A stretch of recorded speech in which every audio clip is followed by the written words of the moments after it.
Hey there, just want to show you a very, very basic use case of make.com automation that I made for my up and coming company called NoSOP.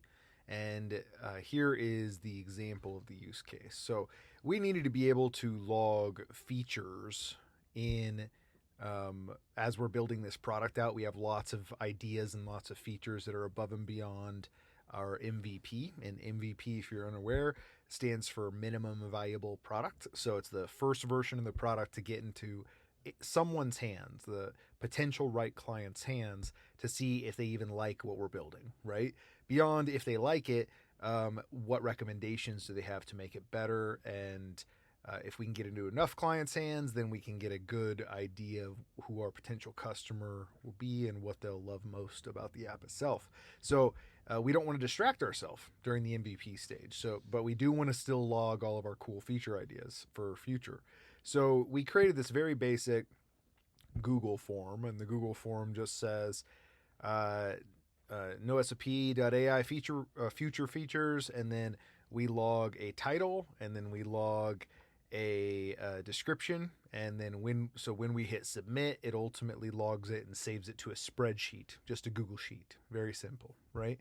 But in Make, we just have a very basic thing, and the very basic thing is when the Google sheet is triggered, and it's triggered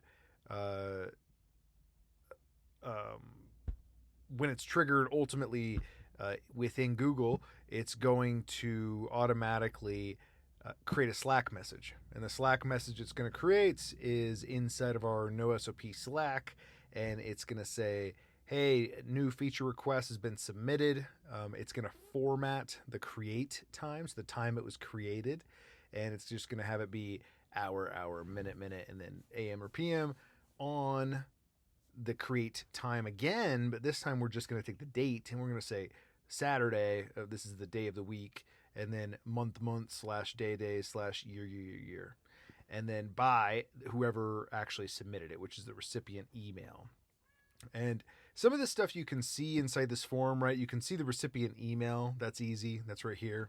But the date time submitted, you can't see in the front end of the form. You can only see it on the back end. So when something actually gets submitted, here's an example of how it's all labeled. So the respond to emails here, the create time is here. Then we can go to the answers, which we have two individual things, and here are answers. So text answer is going to be the title, and then we have, and that actually is probably the description, and this one's the title. Yep, there's the title. So once that stuff comes through, we can ultimately reference the appropriate columns, right? And then we're referencing the columns to be able to populate a Slack message. We are doing some very basic formatting, which is through Slack. You can click on here, this documentation, and it'll show you how to format appropriately. We just have a single asterisk on either side of the text to be able to bold the text. We're doing the same thing here.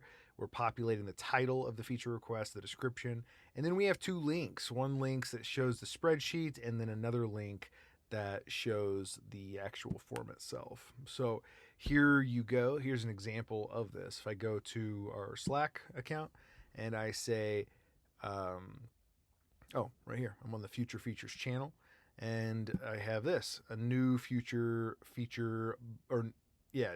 bot is what I called this bot, which is all set up in the Make integration. I mentioned the channel, so it yells at everybody who has access to the channel. A new feature request has been submitted at 2:23 p.m. on Saturday by Chase Meyer. And the feature title is free trial limitations. The feature description's right here.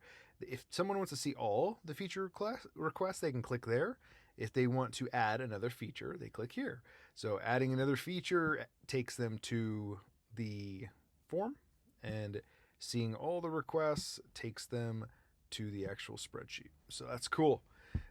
So anyways, that's it. Just want to let you know that this is what we're all about. Building very, very basic automations to solve some genuine real world things. This automation in total, after I iterated, you can see this is the most complete version. This first version, or I'm sorry, the one right before it did not have. Click here to add another feature. I thought I should add it, so I created this most final version. And every time we continue to scroll up, you'll be able to see that they evolve. So here they didn't have any styling because there was a glitch. Here, oh yeah, and then this is the first version that was created.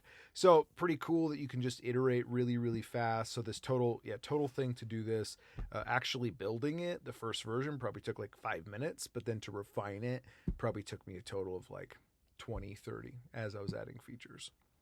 So there you go. Just wanted to show you this to you, and that is all. Goodbye.